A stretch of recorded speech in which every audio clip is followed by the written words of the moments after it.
Shalom and peace and blessings, family. All glory and honor be to the Most High Yah. Welcome to the RUACHnation, where we preach the Most High's kingdom and His word, and we go down the line and we break down some historical hidden facts in history. But for today's video, I have it titled "From Slavery to Scripture: A Journey of Pain, Purpose, and Promise." And I just want to, before we started, I want to break down this scripture real quick. And this is from the KJVA Bible. This is from the Apocrypha.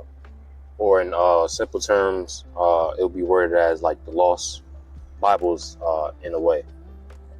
But it says here, Ecclesiasticus 40:1 says, "Great travail is created for every man, and an heavy yoke is upon the sons of Adam, from the day that they go out of their mother's womb, to the day that they return to the mother of all things."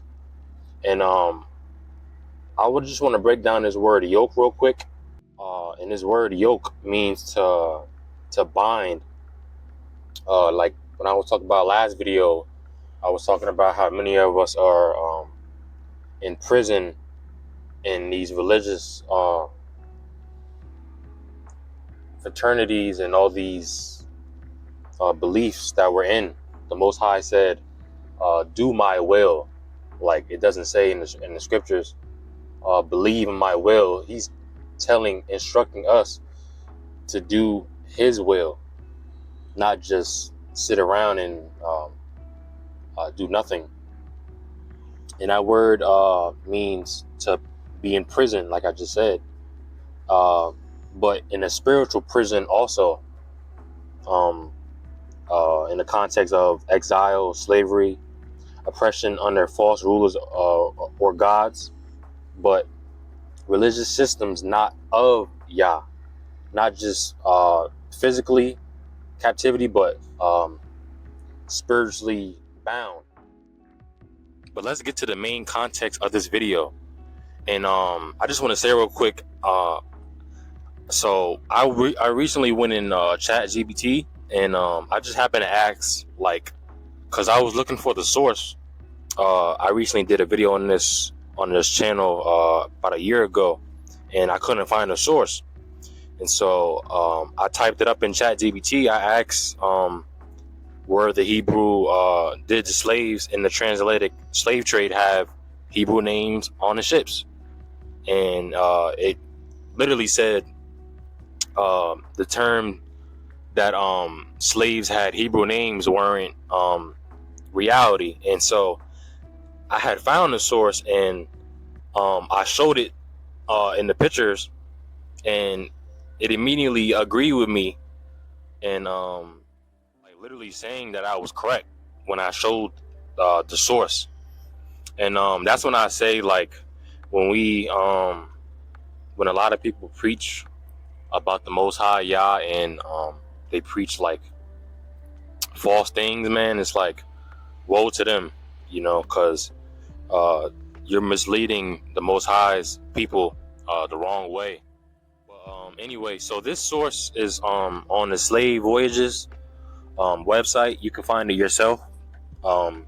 Here's the source right here. This is Slave Voyages, the database, and just type in the names, like where it says names here, just type it in, and just type in the name Yah, and you're gonna see it yourselves.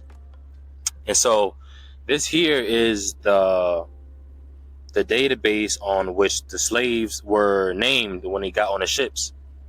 And so and these are the ports, and I'm going to get into these to one of these port names in a minute. But here, like, these are the Hebrew slave names. Like, these are the slaves that were on the ships. We can see that some of them were named Yah, and here we have a name Barban Yah, and so on. And but one thing that really stuck out to me, and I'm not sure if many of you know, but this port Wida that they were picked up at in Africa, I just want to break down Wida, because in the Bible the Most High said Judah shall go forth. And what is Wida? And this word Wida, which means Judah, were the it was a certain location in Africa.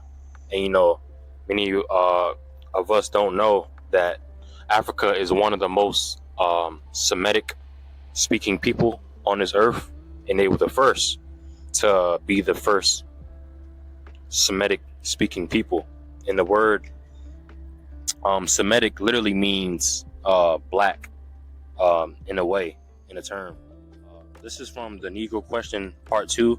I'm not sure what page this is on, but I'm pretty sure it was on the first couple pages, I think, between page 5 and 10. But it says here, when the European powers carved up Africa, it was the custom of the European kings in those days to send out a cartographer, a map maker, to outline and pinpoint his holdings. There was a cartographer in 1747 who went by the name of Emmanuel Bowen, or Bowen. I'm not sure if I'm saying that name right, and it says this man held the title of the royal cartographer. And so it's basically telling us that they would send people out or have a guy to, pretty much draw the map of whatever, and draw a map on whatever was on that land and outline, all that stuff. But on this next page, it says here in that word Wida, which I showed on that slave database in Africa, and it says here, what is unusual about the map that Emmanuel Bowen brought back to these kings is that the center of the map, Bowen shows that the true name of the so-called slave coast was none other than the kingdom of Judah. Judah was known by 4 different names at that time. Judah, Wida, or what does this mean to those of us who have been in hot pursuit of the truth? It means that we have the proof from the royal mapmaker himself that Judah was indeed listed among the inhabitants of Africa. And I'm not going to read the whole thing, but we clearly have the whole context of this thing. So basically, when people say that black people weren't the royal people in the Most High set apart people, that's completely false, because they were the main our slave owners back in the day. Like, they were the main ones trying to erase and blemish our image. And back then they were trying to erase these Hebrew names, and they were making them like French names, and just remaking the whole thing of this story. And that's why I titled this video A Journey of Pain, Purpose, and Promise, because many don't talk about this journey that we suffered and we endured. And so this here is showing us that on the map of Africa, or Wida, which the slaves were picked up on, was called Judah, right? Judah, one of the 12 tribes of Israel. And that's when I said that, and that's facts too. You can look it up yourself, but I recently preached a lesson just talking about Africa being the first Semitic people, first organic Semitic speaking people on this earth. But I just want to read the scripture real quick. And this scripture is in Deuteronomy 28 and 68. And it says here, the Lord Adonai Yah will bring you back to Egypt in ships by the way about which I said to you, you will never see it again. And there you will offer yourselves for sale. And this really hit me right here. I just want to go over this real quick. When the Most High said that you will offer yourselves for sale. And then that's when we get back to the religions, and all the idolships that we create on this earth.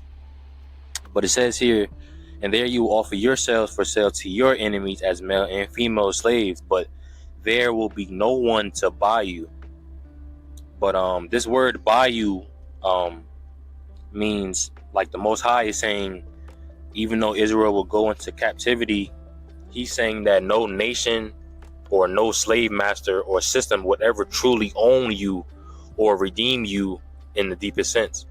Only Yah is our true owner and redeemer and deliverer, even though he delivered us unto our enemies because we were sinful and we worship other idols like it was no big deal. And so the Most High had to punish us, and we had to get redeemed through him and through his son, Yahusha HaMashiach, or Yahusha HaMashiach. But Israel's value is not based on who tries to enslave them physically or mentally. It clearly is that their identity is sealed in Yah. The world rejected them, but Yah never did. Hope you all enjoyed the video, family. Feel free to like, comment, and subscribe.